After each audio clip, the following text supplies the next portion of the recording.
Já é quase Natal e eu ainda estou mandando aula para vocês, mas a gente não poderia finalizar essa disciplina de Química Geral 1 sem pelo menos falar de ligações químicas.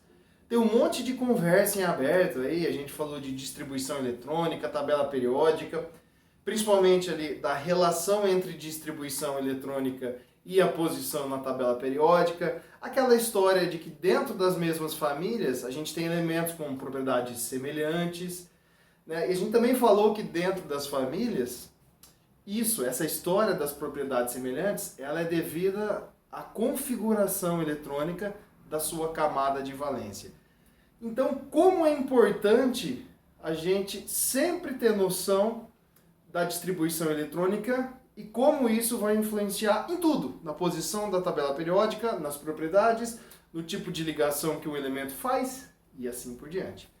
Se você bater os olhos aqui, você já está vendo que eu estou falando de distribuição eletrônica para introduzir esse tema de ligações químicas, beleza? Eu não vou dar esse tema da maneira mais aprofundada como eu deveria dar, tá? Já é dezembro, a gente está na semana do Natal e, assim, eu vou dar realmente uma condensada em toda essa conversa, tá? Para você aprender aquilo que é mais importante, para te introduzir o tema de ligações químicas e depois a gente vai aprofundando conforme o curso avança em outras disciplinas e tal. Pandemia veio para encher nosso saco e não ia ser diferente nas disciplinas, tá bom? Para começar a conversa de ligações químicas, a gente tem que falar sobre a regra do octeto, ou teoria do octeto. É a mesma coisa. O octeto lembra 8. 8 é meio que um número mágico na química. A gente sabe que quando um elemento tiver 8 elétrons na sua camada de valência, ou seja, lá na última camada, quando ele tem 8 elétrons, ele estará estável. Ele vai estar numa condição muito positiva, logo ele sempre vai buscar ter esses 8 elétrons na camada de valência.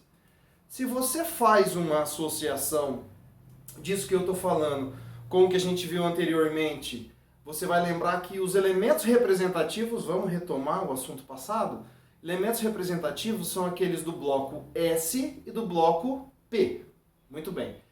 Eles são elementos que têm o número da família, naquela notação antiga que fala 1A, 2A, 3A, tá? O número da família sendo igual ao número de elétrons na camada de valência. Então, um elemento da família 5A, 5 elétrons na camada de valência. Um elemento da família 2A, 2 elétrons na camada de valência. Um elemento da família 8A, são os gases nobres. Tem 8 elétrons na camada de valência. Nobres, por que eles são nobres? Porque eles reagem pouco.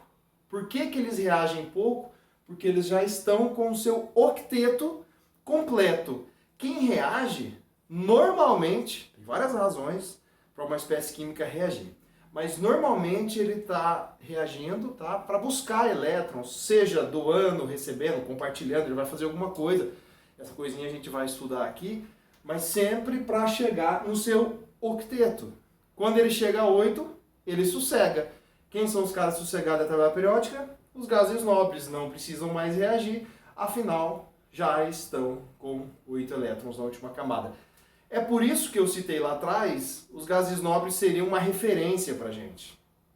Todo mundo quer ser como um gás nobre. Ninguém quer se tornar um gás nobre, isso não existe, mas eles querem ter a configuração eletrônica, a distribuição eletrônica, igual a de um gás nobre. E eu estou falando da distribuição eletrônica focando na última camada. Ou seja, eles querem ter 8 elétrons na última camada. Beleza? Óbvio que toda regra tem exceção. Então, existem sim alguns elementos.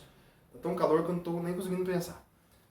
Existem alguns elementos que se estabilizam com números diferentes de 8.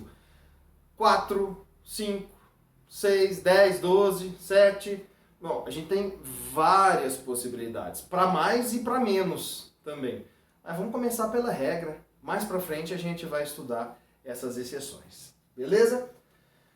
Eu escolhi aqui, por exemplo, eu coloquei já alguns gases nobres. Por exemplo, aqui o neônio.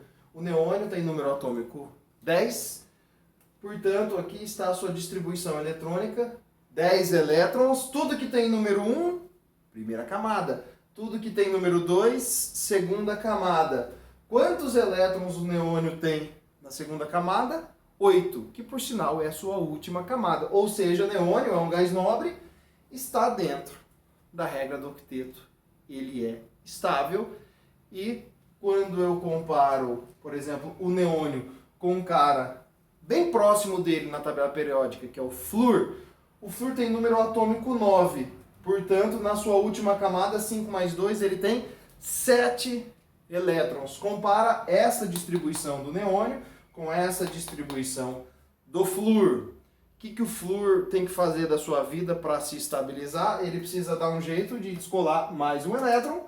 Arrumando mais um elétron, ele fica aqui 2p6 e ele estará com uma configuração eletrônica semelhante à de um gás nobre, que no caso aqui é o neônio.